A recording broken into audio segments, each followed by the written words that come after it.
Good morning, காலை வணக்கம். Wales academy charitable ட்ரஸ்ட்டில் உங்கள் எல்லாரையும் வரவேற்பது உங்கள் விஜய் நம்பியார். வேல்ஸ் அகாடமியோட ஃபவுண்டர். தினமும் காலையில் 5 to 10 minutes மெசேஜ் சொல்கிறோம். இது mind renewal message. Mind renewal ப்ரோக்ராம்லேருந்து வருது. மைண்ட் ரினியூவல் ப்ரோக்ராம் 20 வருஷம் ரிசர்ச் வந்தும் 25 வருஷம் எக்ஸ்பீரியன்ஸ் வந்து வருது. இதை தொடர்ந்து கேளுங்கள். நிச்சயமாக வெற்றி வாழ்க்கை உங்களை காத்து கொண்டிருக்கிறது. தொடர்ந்து கேட்க வேண்டும், ஆழமாக கவனமாக கேட்க வேண்டும். ஏனென்றால் ஒரு விஷயமும் நிச்சயமாக உங்களை ஒரு ஸ்டெப்பும் முன்னாடி கொண்டு போகும். கடவுள்கிட்ட முன்னாடி கொண்டு போகும், கடவுள்கிட்ட கொண்டு போகும். இன்னும் நிறைய விஷயங்கள் உங்களுக்கு புரிய உங்களுக்கு சக்தி வரும், பலம் வரும். நிச்சயமாக பெரிய பெரிய காரியங்கள் உங்கள் வாழ்க்கையில் பண்ணுவீங்க. உங்கள் வாழ்க்கையில் வெற்றியும் அடைவீங்க. அதற்கான வழிகளை சொல்லி கொடுத்து கொண்டு இருக்கிறோம். அது எங்களோட எக்ஸ்பீரியன்ஸில் சொல்கிறோம், அதை ரிசர்ச்லேயும் சொல்கிறோம். அதனால் கொஞ்சம் கவனமாக கேட்டிங்கன்னா நல்லாயிருக்கும். எல்லோரையும் வரவேற்கிறோம். பாருங்கள், நான் கோயிலெல்லாம் போயிருக்கிறேன் முன்னாடி. அந்த கோயிலில் போகும்போது கால் விழுந்து கும்பிட்ருக்கேன். அதாவது என்ன சொல்லுவாங்க, நமஸ்கரிக்கிறதுன்னு சொல்லுவாங்கள்ல, அந்த மாதிரி விழுந்து கும்பிட்ருக்கேன். எல்லாம் பண்ணியிருக்கேன். ஆனால் பாருங்கள், நம்ம அதை பண்ணும்போது அந்த நிமிஷம் தான் நம்ம பண்ணுறோம். அந்த விக்கிரகத்துக்கு முன்னாடி ஒரு நிமிஷம் அப்படியே விழுந்துட்டு கும்பிட்டுட்டு வந்துகிட்டே இருக்கிறோம். அது ஒரு ஃபார்மாலிட்டியாக பண்ணிகிட்டே வந்துகிட்டே இருக்கிறோம். சரியா? நீங்களே நினச்சி பாருங்கள், ஃபார்மாலிட்டி தானே பண்ணியிருக்கிறோம். அது உண்மையாகவே தாழ்ந்து பணிந்து குனிந்து அப்படிலாம் நினச்சோமா?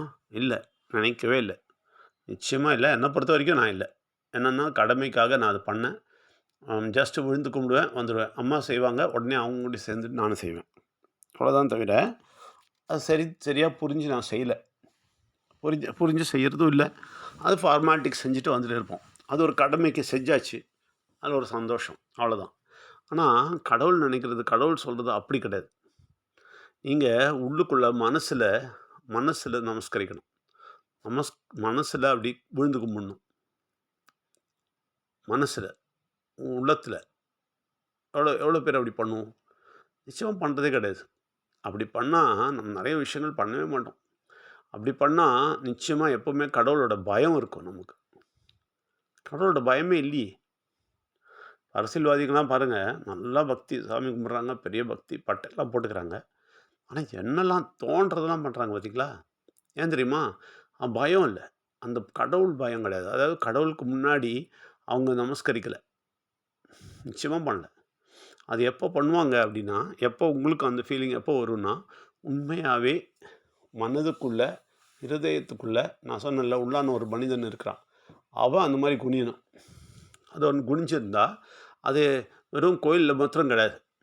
எப்போவுமே நம்ம மனசுக்குள்ளே நம்ம அந்த மாதிரி குனிஞ்சிட்டு இருந்தோம்னா, நம்மளோட உள்ளான மனிதன் அந்த மாதிரி அப்படியே விழுந்து கும்பிட்டுட்டு இருந்தா, நிச்சயமாக சொல்கிறேன், கடவுள் அற்புதமாக நம்மளை வழிகாட்டுவார். உண்மையாகவே. அப்போ தான் அவருக்கு உண்மையாகவே அவர் மதிக்கிறோன்னு அர்த்தம். உண்மையாகவே அவரை சிந்திக்கிறோன்னு அர்த்தம். அவரை நினைக்கிறோன்னு அர்த்தம். உண்மையாகவே அவருக்காக வாழறோன்னு சொல்கிறோன்னு அர்த்தம். உண்மையாக அப்போ தான் நிச்சயமாக சரண்டர் பண்ணி வாழறோன்னு அர்த்தம். கடவுளுக்கு சரண்டர் ஆகிடணும். கம்ப்ளீட்டில் சரண்டர் ஆகணும். அப்போ எப்போ சரண்டர் ஆவீங்க, எப்போ இந்த விஷயம் நடக்கும் அப்படின்னு சொன்னால், ஏன் கோயிலில் நடக்கலை அப்படின்னு சொன்னால், ஏன் அங்கே போய் சடங்கு சம்பிரதாயமாக பண்ணிட்டு வந்துடுறீங்க அப்படின்னு சொன்னால், அதுக்கு அர்த்தம் என்னென்னா, கடவுளை சரியாக புரிந்து கொள்ளவில்லைன்னு அர்த்தம். உதாரணத்துக்கு, விநாயகர் செஞ்ச காரியங்களெல்லாம் தெரிஞ்சால், அற்புதமான பெரிய பெரிய காரியங்கள் நமக்காக செஞ்சார், நமக்காக உயிரை கொடுத்தாரு, நமக்காக முதுகுலாம் அடி வாங்கினார், நமக்காக ஆண்டி ஆனார் அப்படின்றத நம்ம பழனியில் பார்க்குறோம்ல, அது ஆண்டி ஆனார் அப்படின்றத சரியாக தெளிவாக புரிஞ்சுருந்தான்னு வச்சுங்களேன், ராத்திரி பகல் விழுந்து கும்பிடுவோம். ராத்திரி பகல் உள்ளத்துக்குள்ளே செய்கிறோமா? அப்படி ராத்திரி பகல் அவரை பற்றி சிந்திக்கிறோமா? காலையில் எழுந்துக்கும் போதும், சாயந்தரம் படுக்கும்போதும், நடுவில்லாம் நினைக்கும் போதும் அவருக்கு விழுந்து கும்பிட்றோமா? அப்பா, எனக்காக எவ்வளோ பண்ணிங்களே, எவ்வளோ பெரிய கடவுள் நீங்கள், எனக்காக இப்படி இருந்தீங்களே, எவ்வளோ பெரிய கடவுள் நீங்கள் அப்படின்னு சொல்கிறோமா? சொல்கிறதே கிடையாது. நம்ம எங்கே சொல்கிறோம்? ஒருபோதும் சொல்கிறது கிடையாது. இதுதான் வித்தியாசம் பாருங்கள். இதுதான் சடங்கு சம்பிரதாயத்துக்கும் நமக்கும் வித்தியாசம். சடங்கு சம்பிரதாயம் செய்கிறது எல்லாமே கடமைக்கு செஞ்சுட்டு போயிட்டே இருப்போம். ஆனால் உண்மையாக கடவுளுக்கு முன்னாடி குனிந்து பணிந்து நிற்கிறீங்கன்னா, அது நிச்சயமாக அது அற்புதமான நன்மைகளை உங்களுக்கு தரும், வெற்றியை தரும். அப்படி நீங்கள் செய்யும்போது என்ன ஆகும் தெரியுமா? கெட்ட சக்தி தோற்று ஓடி போயிடும். ஐய்யய்யோ! இவன் பயங்கர ஆளு, கடவுள்கிட்ட இருக்கிற ஆளு. கிட்ட கூட போ முடியாது. ஆனா, நம்ம அப்படி செய்றதில்ல பாருங்க. நம்ம ஜஸ்ட் விழுந்து கும்பிட்டுட்டு வந்துட்டே இருக்கிறோமா, அவன் நம்ம இஷ்டத்துக்கு வாழுறோமா, அப்போ அவன் கெட்ட சக்தி நல்லா விளையாடுறான். அவனுக்கு தெரியும். நமக்கும் அவருக்கும் சம்மந்தமே கிடையாதுன்னு தெரியும். சம்மந்தமே கிடையாது. இவன் என்ன வேணா பண்ணலாம். ஏன்னா சம்மந்தமே கிடையாது. இவன் சும்மா கடமைக்கெல்லாம் செஞ்சுட்டு வந்துருக்கிறான். இவன பயப்பட வேண்டிய தேவையில்லன்னு குதிப்பான். ஆனால், நீங்கள் உண்மையாக பணிந்து, குனிந்து மனதுக்குள்ள இருந்தீங்கன்னா, இவன் கிட்ட கூட வரமாட்டான். ஏன்னா, அவ்வளோ பயம் இருக்கும். ஏன்னா, கடவுள்கிட்ட அவ்வளோ பணிஞ்சிருக்கிறான். நிச்சயமா அவரு இவன புரொடெக்ட் பண்ணிட்டு இருக்கிறாரு, பாதுகாத்துட்டு இருக்கிறாரு. நம்ம கிட்ட போ முடியாதுன்னு பயப்படுவோம்.